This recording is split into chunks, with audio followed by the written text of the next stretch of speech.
¿La música sacra le disgusta recibido el ateísmo? No, y esto es muy importante decirlo, por favor. La música sacra me encanta. A ver, la Pasión según San Mateo de Bach es una de las grandes obras de la historia. Es apasionante, es maravilloso escucharlo. Que su tema sea Dios a mí me da exactamente igual. Verás, el tema de Shakespeare era un Hamlet que nunca existió, que él se lo inventó. A Macbeth, de Macbeth tomó el nombre, pero nunca, no la historia real de Macbeth, o la de Ricardo III es un poco más parecida. Romeo y Julieta nunca existieron. Eran imaginación, eran...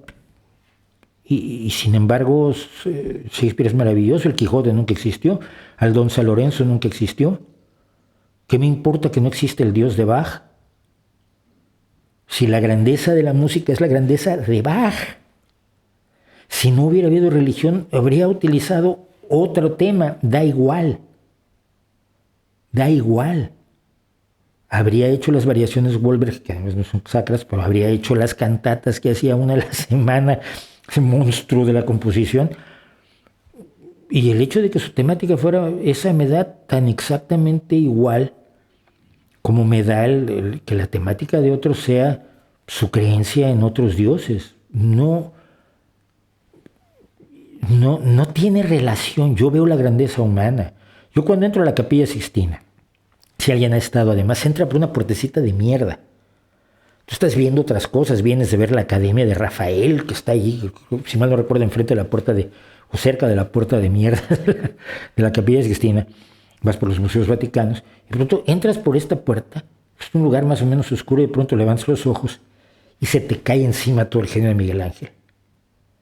Que sea o no la Biblia, o que tenga herejías bíblicas o no, que las tiene muchas y yo las he comentado, alguna vez iban a ser tema de una novela mía, las muchas herejías sobre la Biblia que plasmó Miguel Ángel en la Capilla Sixtina, da exactamente igual, y si fueran San Jorge y el Dragón o fueran el Señor de los Anillos, daría exactamente igual. La genialidad está allí, el que te arranca la respiración cuando pones los ojos en la Capilla Sixtina, al techo de la Capilla Sixtina, es el espíritu creativo de Miguel Ángel, no su Dios.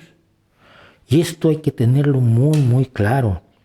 Rechazar las obras que la gente hizo inspirada en dioses es de lo más absurdo del mundo. Cuando entras a la mezquita de Córdoba, entras a un lugar maravilloso y no tienes por qué creer en Alá ni en Mahoma. Y así sucesivamente. Entonces, es como ir al Partenón y decir, pues es que como Minerva no existió, ya no me acuerdo ni el nombre. A ver, vas al templo de Zeus y dices, Zeus no existió, entonces esto es basura. No, sigue siendo gran arquitectura. Y sigue siendo gran arquitectura, la arquitectura incaica, aunque la Pachamama no exista, o el dios Sol, o cualquier otro de los dioses de los incas o de las culturas andinas, no exista. No puedes rechazarlo, es pose, es bobo. Y yo trato de ser lo menos bobo posible. No digo que lo logre mucho, pero lo intento.